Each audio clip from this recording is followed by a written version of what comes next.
Distribuição Europa Filmes do Brasil. Versão brasileira Lipsync, São Paulo. História das religiões. Em nome de Deus, o Beneficente, o Misericordioso.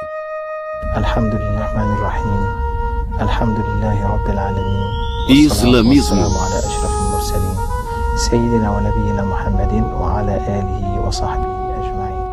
Eu testemunho que o Senhor é nosso Criador e que o profeta Maomé, que a paz esteja com ele, é o seu enviado, que veio trazer uma mensagem e a entregou de um modo perfeito, no modo do amor e da pureza.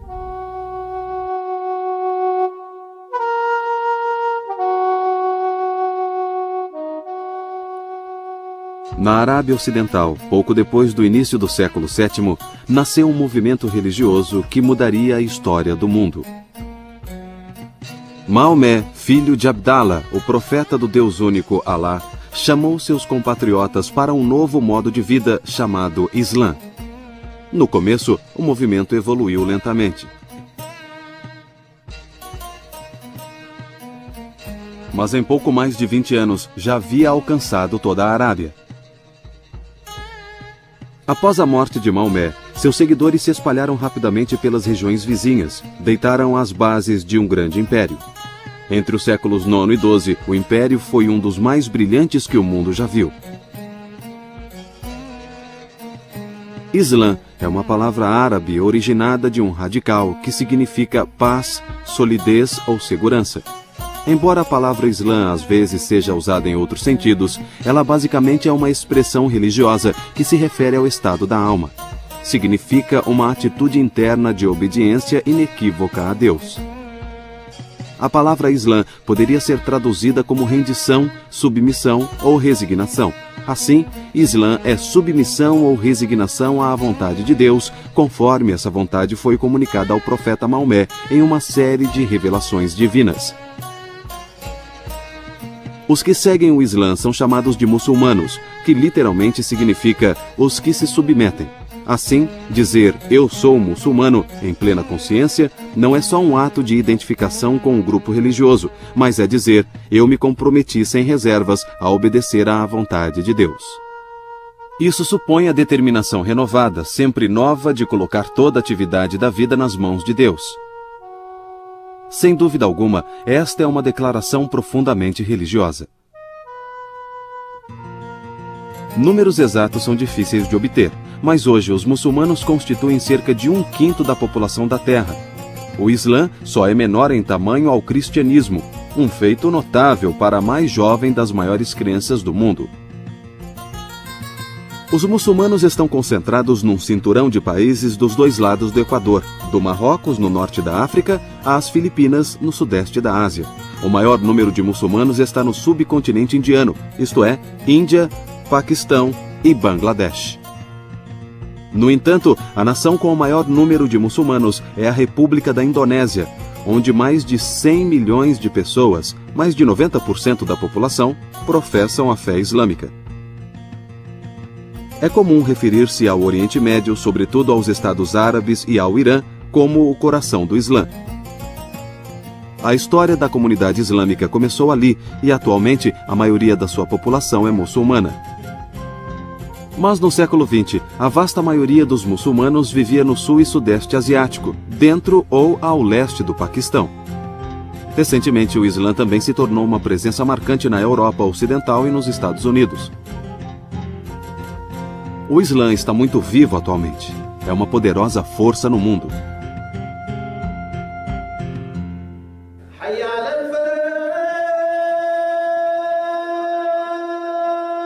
Uma das principais obrigações para todo crente muçulmano é dar testemunho de sua fé. Ele deve dar seu testemunho repetindo a fórmula da Shahada.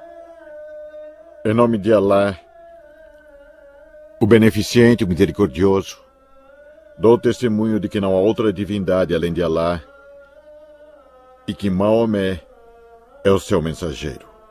Os muçulmanos adoram a Deus e não ao profeta Maomé. Assim, é um erro crasso referir-se à religião islâmica como maometismo ou aos seus seguidores como maometanos. O papel de Maomé no Islã é muito distinto daquele de Jesus no cristianismo. Maomé é visto como um profeta, mensageiro de Deus. Os cristãos consideram Jesus como a encarnação do próprio Deus. Pouco se sabe sobre o começo da vida de Maomé, nem sequer a data precisa de seu nascimento. Embora a informação seja esparsa, sabemos que Maomé nasceu por volta de 570 d.C., numa das famílias mais pobres de Maca, a chamada Meca.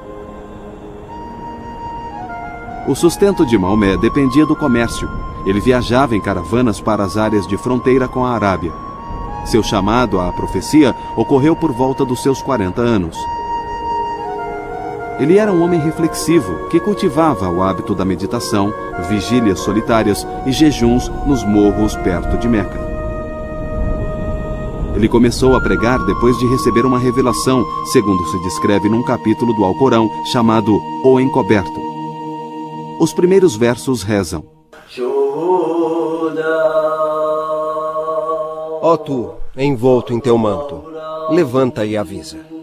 A teu Senhor glorifica, a teu manto purifica.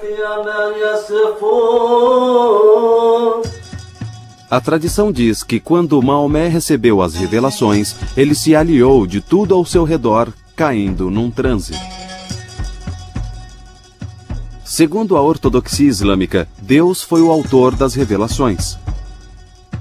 Maomé as recebeu e o intermediário entre os dois foi um anjo, tradicionalmente identificado como Gabriel. Os árabes pagãos da época de Maomé conheciam e cultuavam várias divindades. Evidências no Alcorão e na poesia dos árabes pré-islâmicos mostram que eles conheciam um Deus superior, a quem denominavam Alá, mas não o veneravam. Deve-se notar que a palavra Alá não é o nome de um Deus. É a palavra árabe que significa Deus. Assim, as revelações de Maomé não proclamavam a existência de uma nova divindade desconhecida dos árabes. O seu propósito era afirmar que Alá é a divindade única e singular. Quando Maomé começou sua missão pública, no início seu sucesso foi pequeno. O número de convertidos era baixo. Dentre eles, não havia nenhum dos notáveis de Meca. Vários aspectos dos ensinamentos de Maomé irritavam bastante os naturais de Meca. Ele zombava dos seus deuses. Mais importante, aceitar a alegação de Maomé de ser um mensageiro de Deus também significaria aceitá-lo como governante de Meca, algo que a oligarquia dos ricos mercadores de Meca não queria. Lá ele encontrou uma oposição muito forte, até de sua própria família e tribo, que derivava o seu poder do fato de haver ídolos na Kaaba, o templo primordial erigido por Abraão com base no que cremos ter sido construído por Adão quando Deus criou o homem. Portanto, a missão do Islã, que era da unidade divina em oposição a toda a idolatria, colidiu com as mesmas bases do poder da família da tribo Coraishita, que era a tribo do próprio profeta. Em 621, Maomé passou a comercializar com alguns cidadãos de Yatrib, um oásis a cerca de 160 quilômetros ao norte de Meca. Cerca de 70 seguidores logo se mudaram para Yatrib e um ano depois, Maomé o seguiu. A migração de Meca para Yatrib ficou conhecida como Égira. A cidade de Yatrib passou a se chamar Medina al-Nabi, a cidade do profeta, ou simplesmente Al-Medina, a cidade. Essa mudança marcou uma virada radical na vida do profeta. Seus ensinamentos foram postos em prática comunitária. A data da Égira também marca o início do calendário islâmico, que é baseado nos ciclos da lua. Uma vez estabelecido em Medina, Maomé voltou sua atenção para o exterior, sobretudo aos seus antigos inimigos, os de Meca. Através de uma série de alianças e ações militares, ele ganhou influência entre as tribos das regiões perto de Medina. Então, ele passou a interceptar as caravanas de Meca, que eram o sangue vital daquela cidade. Num pequeno local que fica a sudoeste da atual cidade de Medina, chamado Badar, uma pequena vila, os mecanos trouxeram uma grande força militar com a caravana e seguiu-se uma batalha entre um exército bem menor de muçulmanos, de cerca de 300 homens, e um exército bem maior de Meca. Mas o exército de Meca foi derrotado de maneira esmagadora e muitos deles morreram. O número de baixas entre os muçulmanos foi pequeno. Se os mecanos tivessem vencido, teria sido o fim do Islã. O poder de Maomé cresceu até ele conseguir tomar sua cidade natal de Meca em 630, sem luta. Ele tratou a cidade e seus habitantes com bondade. Do grande santuário de Meca, a Kaaba, foram retirados os deuses e associações politeístas, e ela se tornou o centro da devoção religiosa muçulmana. Com a conquista de Meca, Maomé tornou-se o homem com mais prestígio e poder da Arábia. Mas, em 632, apenas 2 anos após a conquista de Meca, Maomé morreu, aos 62 anos, depois de uma breve doença. A comunidade islâmica imediatamente mergulhou numa controvérsia sobre a questão da liderança. Ela foi salva da desintegração quando um grupo de companheiros próximos do profeta decidiu aclamar o ancião Abu Bakr como líder da comunidade. Assim, Abu Bakr foi o primeiro califa ou sucessor do profeta. Ele e os 3 sucessores seguintes de Maomé reinaram numa sucessão que é chamada de califado, corretamente guiado. Maomé tinha unido toda a Península Arábica sob o seu domínio, algo jamais feito antes. Sua gestão estabelecera as bases de um império brilhante, cuja glória completa se daria ao longo dos 4 séculos seguintes. Mas a maior contribuição de Maomé foi o ensinamento religioso que está na base de todo o resto. Ele trouxe uma visão de mundo totalmente nova, de onde surgiu uma das tradições espirituais mais ricas e dinâmicas da história. Para os muçulmanos, profecia é o meio pelo qual Deus comunicou sua vontade e orientação à humanidade ao longo das eras. A tradição islâmica diz, de modo diverso, que 8.000, 124.000 ou até mesmo 240.000 profetas apareceram na história. O Islã reconhece alguns dos profetas mencionados na Bíblia, como Abraão, Moisés, Davi e Jesus. Os muçulmanos acreditam que Deus enviou muitos livros no passado, alguns conhecidos, outros não. Esses incluem a Taurat, referindo-se à Torá de Moisés, o Zabur, ou Salmos de Davi, e o Injil, o Evangelho de Jesus. A esses profetas e seus livros, os muçulmanos acrescentaram o nome de Maomé e o livro enviado por ele, o Alcorão. Na essência do coração do profeta, ele era tão puro que aquela energia se esparramava em Meca, que é um deserto, e atingia o mundo todo, do extremo oriente ao extremo ocidente. Então, aquele amor que jorrava do coração do profeta é como a abelha rainha, que doa o mel e a energia às abelhas para produzir o mel. A semelhança com Jesus é que o amor em seu coração, pela humanidade, atinge todo o mundo. Como Moisés, o seu amor atinge todo o mundo. Subjacente à doutrina islâmica da profecia está uma compreensão peculiar da natureza humana e da condição humana. Para os muçulmanos, o problema fundamental de todas as pessoas é a limitação como criaturas. Somos ignorantes do modo certo de viver e incapazes de descobri-lo com nossas faculdades e recursos apenas. Para os muçulmanos, a história da humanidade poderia ser esboçada como um repetido processo de receber orientação através da profecia e depois o afastamento dela. Obviamente, os humanos têm uma tendência inata de se afastar do caminho divino para seguir o seu próprio.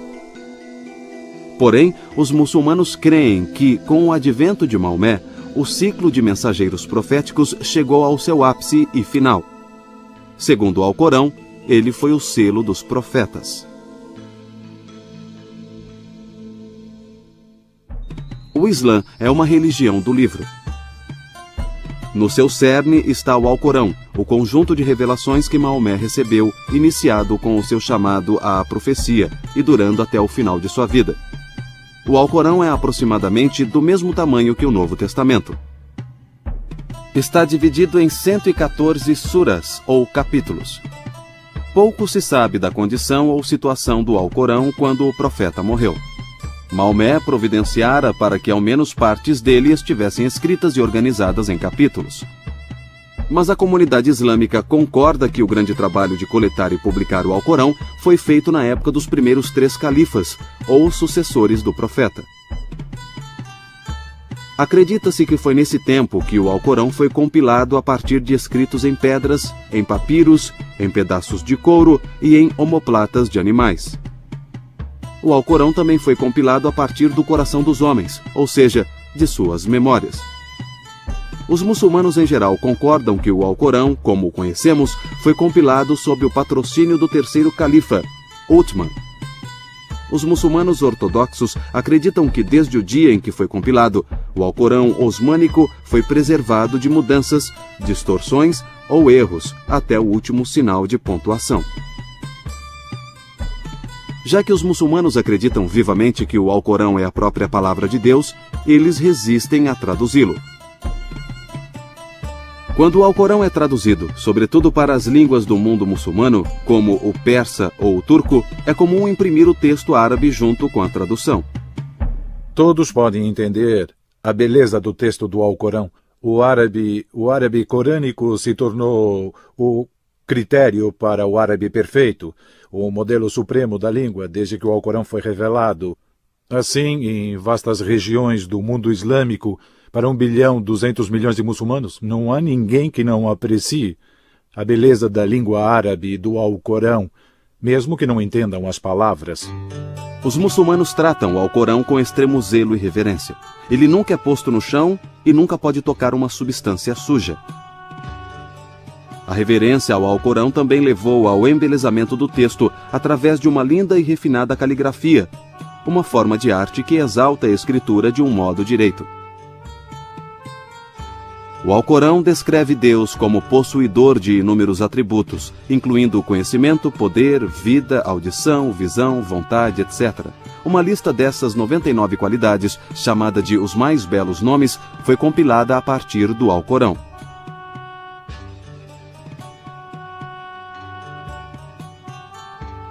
Eles tiveram um papel importante no pensamento místico islâmico e também na teologia islâmica. Os muçulmanos afirmam que o Alcorão terreno veio de um livro celeste que sempre esteve com Deus e que contém a fala de Deus. Este livro celeste é mencionado em trechos do próprio Alcorão, onde é chamado de Mãe do Livro, uma tábua bem guardada ou uma tábua oculta que só os puros podem tocar. Todas as revelações enviadas aos profetas anteriores, como as que foram enviadas a Maomé, teriam origem nesse livro celeste.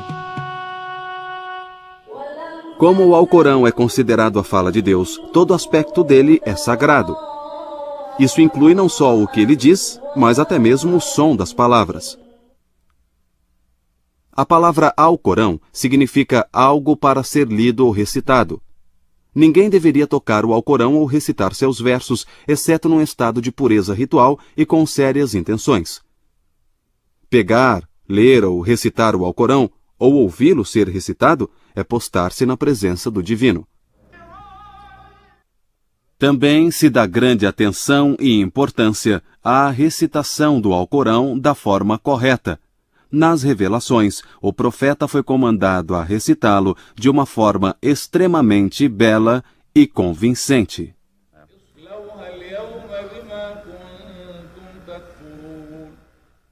A veneração ao Alcorão também se mostra de outras maneiras. Em todo o mundo islâmico, os muçulmanos tentam decorar todo o Alcorão, mesmo sendo um livro com 6.200 versos e cerca de 120.000 palavras. Saber o Alcorão de cor é um ato de devoção de grande mérito. Com efeito, é absorver o Alcorão em si mesmo, fazendo da palavra divina uma parte de si mesmo. Por essas razões, há escolas corânicas em todo o mundo islâmico para ensinar o texto do Alcorão às crianças. O Alcorão é a autoridade fundamental para os muçulmanos em todas as questões da religião e da lei. Ele aborda todos os aspectos da vida islâmica. os muçulmanos procuram combinar seus ideais religiosos com a gestão política. Em certos países islâmicos, o próprio Alcorão é considerado a constituição do Estado. Os muçulmanos estão interessados em saber exatamente como deveriam se comportar nas várias circunstâncias da vida. A lei islâmica é nada menos que o esforço de estabelecer a vontade de Alá para a conduta humana. O padrão divinamente ordenado para uma vida humana correta foi chamado de Sharia, palavra que significa um caminho bastante trilhado, uma via larga, ou o caminho para a água. Devido à ampla visão da Shariat, muitas vezes se diz que o Islã é um sistema de vida completo. Regula a conduta ritual. Fornece regras de higiene pessoal. Estipula a vestimenta correta. As explicações que são dadas a todas nós de por que alguém deveria usar o véu, a explicação é que você deveria usá-lo para que saibam que você é muçulmana e não ser molestada. E você deveria usá-lo ao sair. Mas a nossa organização não enfatiza o uso do véu e nós nem discutimos isso em nossas conferências e reuniões porque consideramos que é uma escolha pessoal entre a mulher e Deus e a opção de se cobrir é só dela. Ninguém deveria forçá-la a se cobrir ou a não se cobrir. Devido ao seu amplo escopo, a Shariat seria mais adequadamente chamada de código moral do que de lei, e ela governa até o que poderia ser considerado como boas maneiras ou etiqueta. Você tem que tolerar as pessoas, ser paciente com elas, ser uma pessoa amável, amar todo mundo, sem discriminação, sem racismo, sem maus modos, sem mau caratismo. E o que você aplicar e ensinar aos outros, você deve aplicar antes a si mesmo. A lei islâmica classifica os atos humanos em 5 categorias. Numa posição central, há inúmeras atividades que são moralmente neutras. Os atos nessa categoria não são nem obrigatórios nem proibidos. São simplesmente admissíveis. Outros atos são recomendados, mas não são obrigatórios. Uma terceira categoria descreve atos obrigatórios como a prece ritual ou o pagamento de esmolas. Do lado negativo, há uma categoria de atos que são reprovados, porém lícitos. Segundo uma tradição do profeta, o mais repulsivo desses atos reprovados é o divórcio. Embora, ironicamente, o divórcio seja relativamente fácil de obter na lei islâmica. Uma quinta categoria de atos é totalmente proibida, como beber vinho ou comer carne suína. Diferentemente da tradição jurídica ocidental, a lei islâmica se baseia na escritura. Nos países ocidentais modernos, a lei é primordialmente responsabilidade do Estado e há limites territoriais à sua jurisdição. Em contraste, a Shariat constrange o indivíduo muçulmano sem envolver o Estado em muitas áreas e não tem limites territoriais. Não existe nenhum grupo ou estrutura eclesiástica muçulmana com autoridade para definir dogmas. Para os muçulmanos, o consenso da comunidade é uma das fontes da lei. Os muçulmanos estão sob a vontade divina onde quer que estejam, mas os deveres são diferentes sob governos muçulmanos e governos não muçulmanos.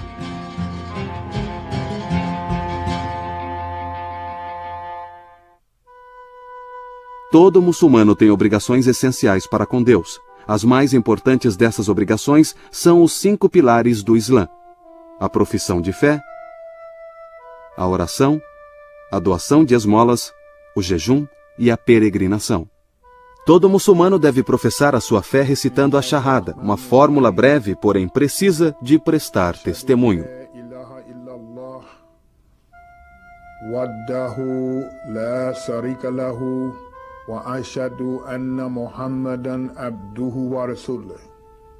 Eu testemunho que o Senhor é o nosso Criador e que o profeta Maomé, que a paz esteja com ele, é o seu enviado, que veio trazer uma mensagem e a entregou de um modo perfeito, no modo do amor e da pureza. Todo recém-convertido ao Islã deve professar sua fé na presença de testemunhas, e a profissão ou confissão pública é repetida várias vezes ao dia nas orações rituais. A oração é o segundo pilar. A prece islâmica é feita 5 vezes por dia. Antes da aurora, ao meio-dia, à tarde, no crepúsculo e ao cair da noite. A prece pode ser feita em qualquer local limpo privadamente ou em companhia de outros. Os horários das preces são marcados pelo chamado do muezim, do minarete de uma mesquita. Esses cantos assombrosamente belos são familiares a todo visitante às terras orientais. Antes de começar a rezar, o devoto deve estar num estado de pureza ritual. Preparativos para a reza incluem abluções e a intenção de rezar.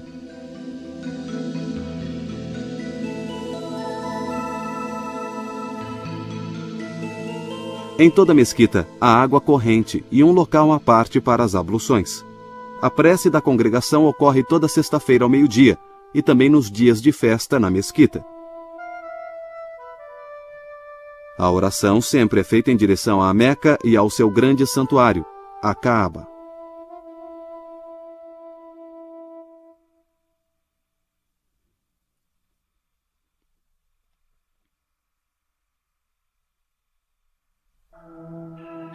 A doação de esmolas, o terceiro pilar islâmico, é uma espécie de sistema islâmico de previdência.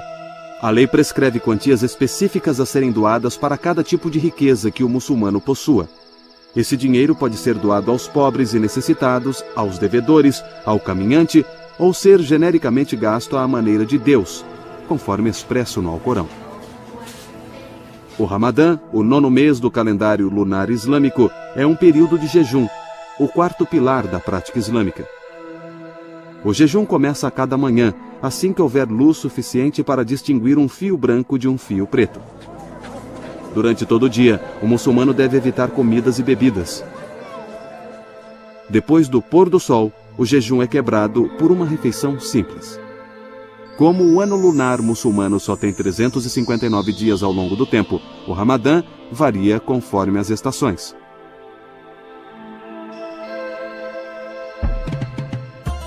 O período de jejum termina com um dos maiores festivais religiosos do ano islâmico, o Eid al-Fitr, que celebra o final do jejum. Durante o festival, é costume usar roupas novas, visitar os amigos e dar presentes.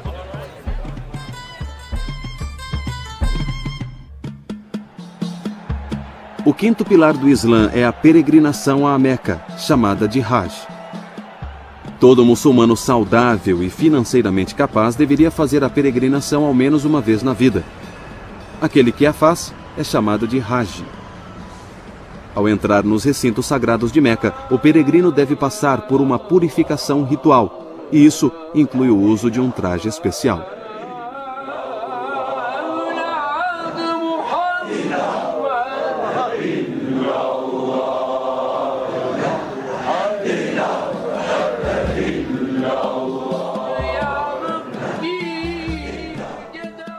Antes de tudo, ao ir para lá, homens e mulheres devem se vestir de branco, de um modo simples. Os homens usam 2 pedaços de pano e tiram todas as suas joias. As mulheres fazem o mesmo. Assim, a pessoa fica reduzida a uma espécie de pureza e igualdade perante Deus, como no dia do juízo. Seja você rei ou mendigo, ao fazer a peregrinação não existe distinção. Nenhuma distinção, não dá para distinguir. E o tecido branco que é usado, em geral, é costurado e usado como sudário quando a pessoa morre. Só para lhe dar uma ideia, eu os vi à frente quando eu fazia a circundação da Kaaba, que é feita em sentido anti-horário, o que sugere e estabelece que tempo e espaço são de nenhuma consequência, pois você está indo em sentido anti-horário e isso indica que o tempo é só uma criação, que ele não é real. E eu vi 2 homens idosos, eles deviam ter uns 90 anos e caminhavam bem devagar, de mãos dadas. E parecia que eles eram amigos desde sempre. E eles estavam dando as voltas, sabe? Alheios ao resto do mundo. Eles devem ter levado 8 horas para fazer o mesmo que eu fiz em cerca de 2 horas e meia. E foi lindo. Foi como se o tempo parasse para eles. Estavam sem pressa, fazendo a caminhada, E só o que importava a eles era que estavam fazendo algo religioso, cumprindo aquilo antes de morrer. E eles estavam juntos. Isso acontece em um dos meses lunares do calendário lunar de 12 meses do Islã, que é chamado de mês da peregrinação, e há rituais muito elaborados associados a ele. Certos movimentos e sacrifícios que representam o sacrifício de um animal. Dá-se comida aos pobres. Isso simboliza o fato de que sacrifícios têm sua própria alma perante Deus. Em toda parte, os muçulmanos fazem um sacrifício nessa época, chamado de Festival do Sacrifício, e esta é uma das celebrações religiosas mais significativas que pontuam o ano islâmico. Um evento culminante é prostrar-se na presença de Deus na planície de Arafá, local onde o profeta fez o seu sermão de despedida. Depois de completar os rituais em Meca, a maioria dos peregrinos coroa sua jornada à Arábia com uma visita à tumba do amado profeta em Medina. A peregrinação é muito mais do que um ato de devoção individual. No passado, reuniam-se pessoas de todas as partes do mundo em um só lugar, e hoje esse número cresceu para 1.200.000 que estiveram presentes da última vez. Assim, há pessoas de todo canto, de Toledo, Ohio, a Timbuktu, no Mali, a Aceh, na Indonésia, a gente loira, de pele escura, de aspecto malaio, chinês, caucasiano. As pessoas vêm do mundo todo. É realmente uma instituição única e assistir a ela é uma experiência marcante. Entre os séculos VIII e XII d.C., uma tendência para o misticismo surgiu entre os muçulmanos. De um início modesto, esse movimento místico rapidamente cresceu ao horizonte religioso.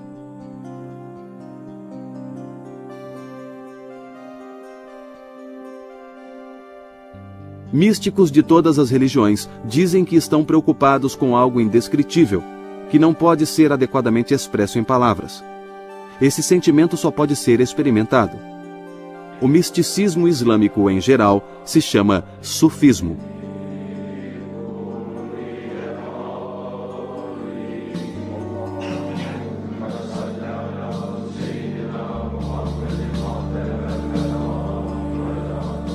Adorar a Deus como se você o estivesse vendo. Se não estiver vendo, Ele está vendo você.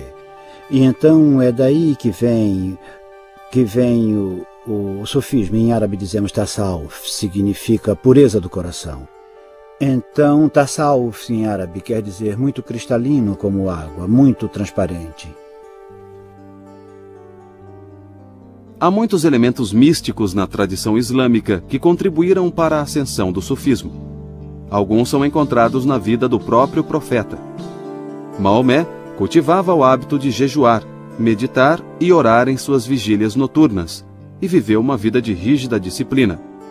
O Alcorão também é rico em elementos que convidam a uma interpretação mística, mesmo numa primeira leitura.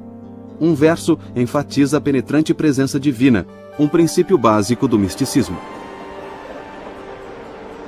Lembre-se de Deus sempre.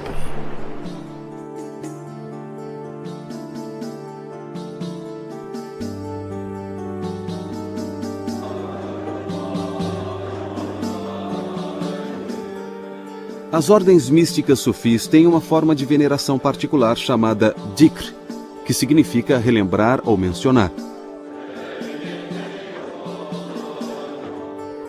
Nessa cerimônia, os sufis repetem o nome divino ou outras fórmulas. O ritmo da recitação muitas vezes se acelera. São usados métodos de controle respiratório como em algumas outras religiões.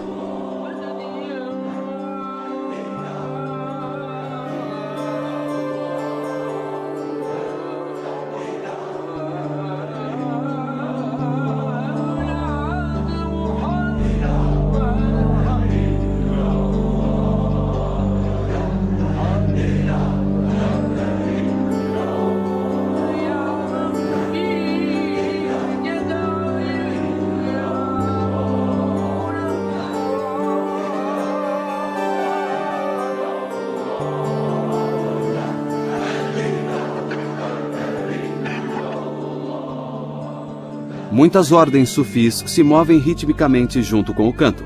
Uma ordem, os famosos derviches girantes da Turquia, utiliza uma dança séria e estilizada acompanhada de música. O dhikr sufi é assim um meio de atingir o êxtase. Sua finalidade é elevar o devoto para além de si mesmo, para que ele possa se perder na contemplação de Deus. Muitos místicos, ironicamente, tentaram descrever a busca mística e a forma misteriosa de unir-se a Deus. Ao longo dos séculos, uma enorme literatura de escritos sufis se dedicou a explicar o caminho místico. Então, você encontrará muitas poesias e muitos livros sufis que exprimem como você pode se purificar em suas orações diárias, em seu jejum. Você pode jejuar e ainda assim trair. Você pode rezar e ainda assim enganar. Você pode fazer qualquer coisa e ainda assim pode mentir. Mas quando você alcança um estado de pureza e sabe que Deus o está vendo, foi o que chamei de estado de excelência, de perfeição, o último estágio, então você não pode enganar. Você sabe que Deus o está vendo. Como é que vou rezar e entrar na presença divina se estou traindo e mentindo? É aí que entra o sufismo, e ele está enraizado na maioria dos ditos do profeta e do sagrado Alcorão. Confrarias sufis distintas surgiram durante o século XII. Os sufis podiam ser encontrados em todos os níveis da sociedade, inclusive entre governantes, as elites religiosas e o povo comum. Cada uma das muitas centenas de confrarias leva o nome de uma grande figura sufi. As biografias dos santos estão repletas de histórias, mostrando seu domínio sobre as forças da natureza e sua penetração nas verdades ocultas das coisas. O poder associado com um santo não termina com sua morte. O costume muçulmano é construir tumbas lindamente decoradas para os grandes santos. Levas de fiéis vêm em peregrinações a essas tumbas. Como um organismo vivo, o Islã continua a evoluir e se desenvolver à medida que cada geração de muçulmanos reinterpreta seu legado. Mesmo em séculos recentes, novas seitas continuaram a aparecer. Pastor Luiz Farrakhan. Estou registrando meu voto porque eu pretendo, com a ajuda de Deus Onipotente, virar os Estados Unidos totalmente de ponta cabeça. Algumas dessas são variações da fé islâmica e outras romperam com a tradição islâmica de onde provieram. Continuar a apresentar o Islã como ele está fazendo é errado. Basicamente é isso, está errado. Porém, uma grande divisão da comunidade muçulmana é muito importante. É a divisão entre os que se denominam sunitas e os conhecidos como xiitas. Como já vimos, a palavra sunita significa a pessoa que segue a Sunna, ou o caminho bastante trilhado. Os sunitas referem-se a si mesmos como o povo do modo estabelecido na comunidade. Mais de 85% dos muçulmanos do mundo são sunitas, e talvez por essa razão, sua visão do Islã às vezes é chamada de ortodoxia. Não existe desacordo entre muçulmanos sunitas e xiitas sobre as doutrinas básicas do Islã. Todos pregam a unidade de Deus e que o Alcorão é incriado.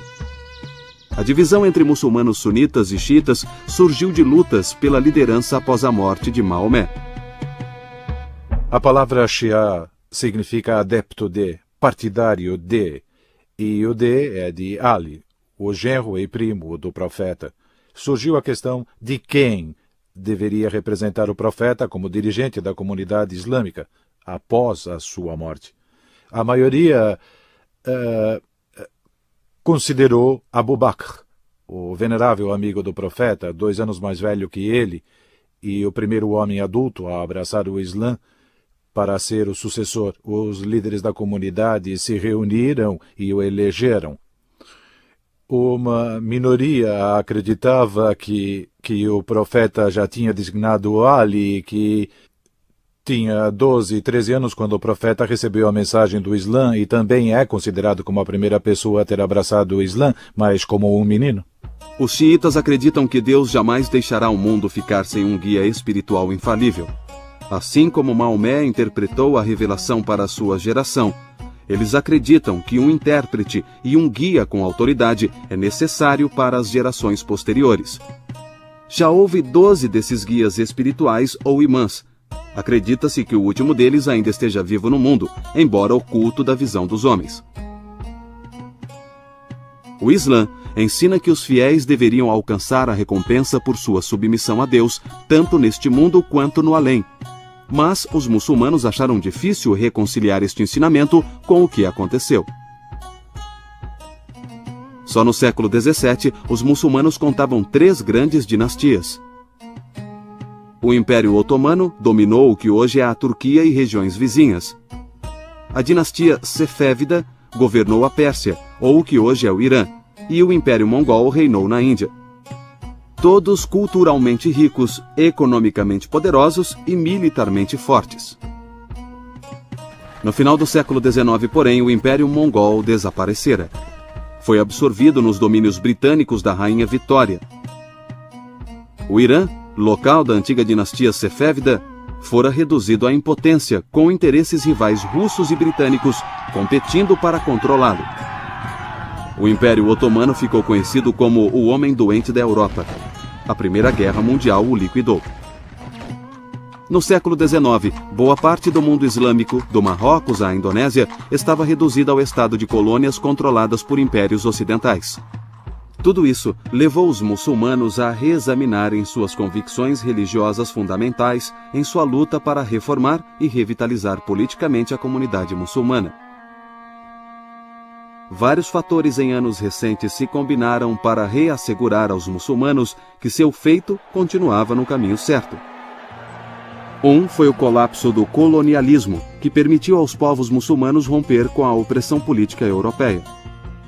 Sobretudo depois da Segunda Guerra, um país muçulmano após outro declarou sua independência e afirmou sua soberania nacional. Os Estados muçulmanos formam hoje um bloco poderoso na ONU e têm grande influência nos assuntos internacionais. Outro fator é a aquisição de grande riqueza pelos países muçulmanos com grandes reservas de petróleo. Eles emergiram como importantes atores no palco mundial. O Islã vem crescendo em parte devido ao aumento natural da população nos países muçulmanos, mas há outros fatores. Um deles é a adaptabilidade do ensinamento islâmico aos costumes locais e, portanto, a novas regiões. Outro é o ensinamento igualitário do Islã. Todos recebem uma acolhida calorosa na comunidade muçulmana, qualquer que seja sua raça, posição social ou origem. A partir disso, surgiu uma consciência renovada do Islã. Houve uma afirmação forte de seu significado, não apenas para as populações muçulmanas, mas para todo o mundo, em toda parte. Os muçulmanos se voltam mais e mais para os valores de sua tradição. No passado, sua devoção ao Islã parece ter levado a comunidade ao ápice de seu poder e criatividade cultural. Muitos muçulmanos acreditam que para haver salvação no presente, ela deve se basear no retorno às fontes daquela força original.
A maioria dos muçulmanos busca uma vida de paz e reverência em obediência a Deus.